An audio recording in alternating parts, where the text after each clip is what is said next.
সমাজক লজ্জানত কৰা ঘটনা। জয়ন্ত ভৌমিক নামৰ ৩২ বছৰীয়া হিন্দু লম্পট যুৱক এজনে ১৬ বছৰীয়া মুছলমান কিশোৰী এজনীক ধৰ্ষণ কৰে। বন্ধুসকল চাওক আপোনালোকে চাওক বন্ধুসকল, এই নিউজ চেনেলটোৱে কেনেকৈ মিছা বাতৰি প্ৰচাৰ কৰি আছে।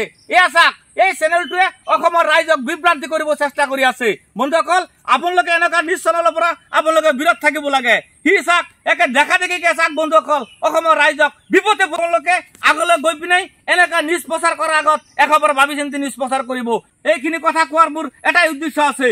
মই এইটো নিউজ চেনেলৰ সাংবাদিকসকলৰ তথা স্বত্বাধিকাৰীক মই আহ্বান কৰিম যে আপোনালোকে যেইটো জঘন্য ঘটনাটো দেখাইছে, এই ধৰ্ষণৰ ঘটনাটো যেইটো আহ্বান কৰিম যে আপোনালোকে এই ল'ৰাটোৰ আকৌ ভালকে তদন্ত কৰক, ইয়াৰ পৰিচয় ভালকে উলিয়াওক।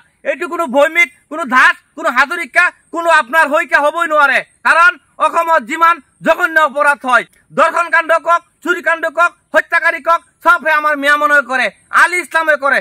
এই ল'ৰাজনৰ নাম জয়ন্ত ভৌমিক হ'বই নোৱাৰে। কাৰণ আমাৰ অসমৰ যিবিলাক বাগা বাগা মন্ত্ৰী বিধায়ক পীযুষ হাজৰিকা, শিলাদিত্য দেৱ, সত্যৰঞ্জন বৰাই দেখোন নিউজ চেনেলত ফিটাহি মাৰি থাকে যে অসমত যিমান ধৰ্ষণ কাণ্ড আছে চব বোলে আমাৰ আলী ইছলামে কৰে। এইটো কেনেকুৱা আপোনাৰ ভূমিক হ'ব পাৰে?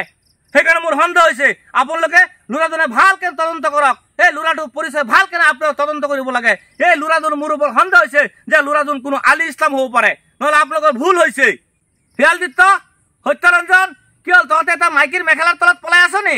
তহঁতৰ প্ৰতিক্ৰিয়া নাই যে? প্ৰতিক্ৰিয়া কেলে থাকিব? কাৰণ ল'ৰাজন হিন্দু হৈ গ'ল, ছোৱালীজনী মুছলিম হৈ গ'ল। ইমান টাইমত যদি ল'ৰাজন মুছলিম হ'লেহেঁতেন আৰু ছোৱালীজনী হিন্দু হ'লেহেঁতেন, অসমৰ হালধীয়া সাংবাদিকসকল, হালধীয়া নিউজ চেনেলসকল আৰু হালধীয়া সংগঠনসকল ইমানলৈকে অসমত হৈ হুলস্থুল লগাই দিলেহেঁতেন। মিনিটৰ পৰিপৰি নিউজ আহিলেহেঁতেন যে অসমত পুনৰ লাভ জিহাদৰ ঘটনা, অসমত পুনৰ লাভ জিহাদৰ ঘটনা। এইটো কি জিহাদ বুলি ক'ব আপোনালোকে?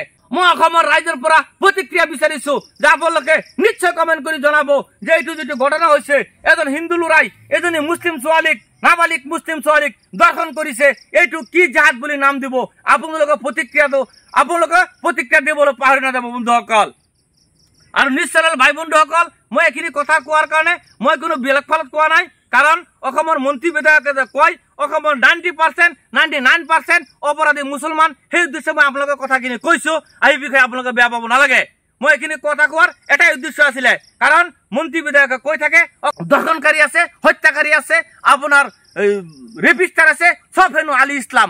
আজি ভূমিক কেনেকৈ হৈ গ'ল সেই উদ্দেশ্যে মই কথাটো কৈছিলো যে আপোনালোকে এই ল'ৰাটোৰ নাম পুনৰ বিবেচনা কৰক। এই ল'ৰাটো মোৰ সন্দেহ হৈছে আলী ইছলাম হ'ব লাগে। মই আগতে কৈছিলো, এতিয়া কম, অপৰাধীৰ কোনো ধৰ্ম নাই। সকলো জাতি জনগোষ্ঠীক সকলো ধৰ্মতে আপোনাৰ অপৰাধী থাকে।